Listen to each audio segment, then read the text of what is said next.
Umbalula isibozi esathunywa ugwayi sabuya neboza kusho abantu.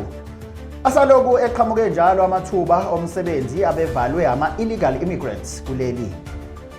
Kanti uMinister of Sport uGayton McKenzie uthi uma uHugo Broos ehamba there is only one man for a job. Ito Mosimane. SA News with TK Zuma. Sinibingelele sinamukele endabeni ze SA News no TK Zuma sanibonani.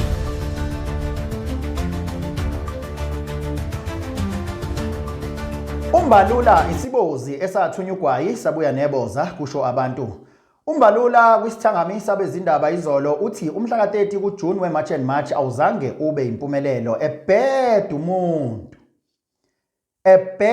umuntu. Anisho ubani obhalela umbalula ispeech axoshwe noma mhlawumbe uzama ukumhlomekisa, we don't know. Kodwa ke yena akanayo ni common sense yokuthi ahlazi ispeech asibhalelwe ngaphambi ukuthi athathe public platform. Hayibo wazowabheda umuntu. As a leader, a grey-beard leader, how can you take a public platform and say things that are provocative to people? How can you provoke people like that? Uthi imatch ayibanga successful just because akuzange kuluthwe, just because akuzange kudestroy ingqala sezinda, just because akuzange kubulawe umuntu. So shoot ayibanga impumelelo. What did you expect as a leader? Ubu expect ukuthi kube nemassacre. Ubu expect ukubona igazi ligobhoza. Ukuze ubone ukuthi imashi be successful. How can you be careless like that? As a lead, a grown-up man, grey beard, uthi match ayibanga successful because there were no violence. Yazi abantu abanjenga noMbalula, they doesn't exist in our future. Now we know how to eradicate them as soon as possible when we come across the ballot paper ngomhla ngolokhuzana ngoNovember. Hayibo. Uthi because abantu bayingane yile esikoleni, abantu bayile emsebenzini, it was business as usual. There were no shut. Who said there will be a shutdown? Because we explained ukuthi it's a peaceful march, and the march was indeed peaceful. Uthi ayibanga successful. Umbalula bayagula yini madoda kithi? Oh. Sixolise. Nansi lempungusho. They called for a shutdown. South Africa did not shut down. Our children went to school. Our workers went to work. Our buses, our taxis, and our trains ran. Our clinics and our shops stayed open. The economy kept its feet.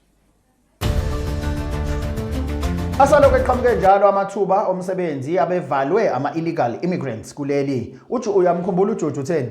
Uthe uJulius Malema kuhambe abantu baseMalawi about 300. Show me 300 job opportunities. Esangana umuntu esangana nje ekhuluma into angayazi. Kushuthi labantu bebenzani le South Africa bebentanta emoyeni. Uma kuukuthi phela abahambanga abazohamba kusala amathuba omsebenzi. Kushuthi benzani? Badayisa ama drugs, siyavumelana naloko kushuthi phela. Kushuthi phela mawukuthi uyazi kuyaqashwa left and right, driver bama truck, kuyaqashwa kuma outlets, kuyaqashwa kuma lokhuzana. Kuqashwe indawo kuma garage, yonke indawo kuyaqashwa. It's because labantu, yes indeed bebeyivalile ilokhuzana. Oh, Sixolise nantu udaba. Hey man, phela kwase kwaqashwa kangaka manje kuthiwa ena amakorekore bengatshontsha imisebenzi yenu. Abantu abamnyama they are very lazy. Elelele hala masisimbe esiwatsho. Hayi. Yey, iqhamukapi lemsebenzi nina? Iqhamukapi kade kuthiwa nje ayikho imisebenzi eSouth Africa. Zonke insuku sihlangana nempica abadala. Nansi yanamhlanje impica aba-old.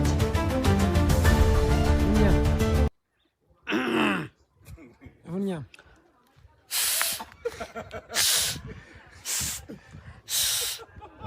Akutona nifinyela ho. Ngapha kuwe. Utona nifinyela lo. Ngapha kuwe. Yanifinyela ho. Like. Awukho right nifinyela. Like. Uyanifinyela? Ngijangeni. Yo. Kopela ufinyela kubola. Amfuni. Yanifinyela. Ayike mbukeli asizibambe lapho-ke zamanje uphinde usihlangabeze futhi kwezilandelayo. Ungakhohlwa you can advertise and promote your business with us kwi-SA News by dialing the number on screen. Izindaba ze-SA News zicheme udede futhi zithatha uhlangothi.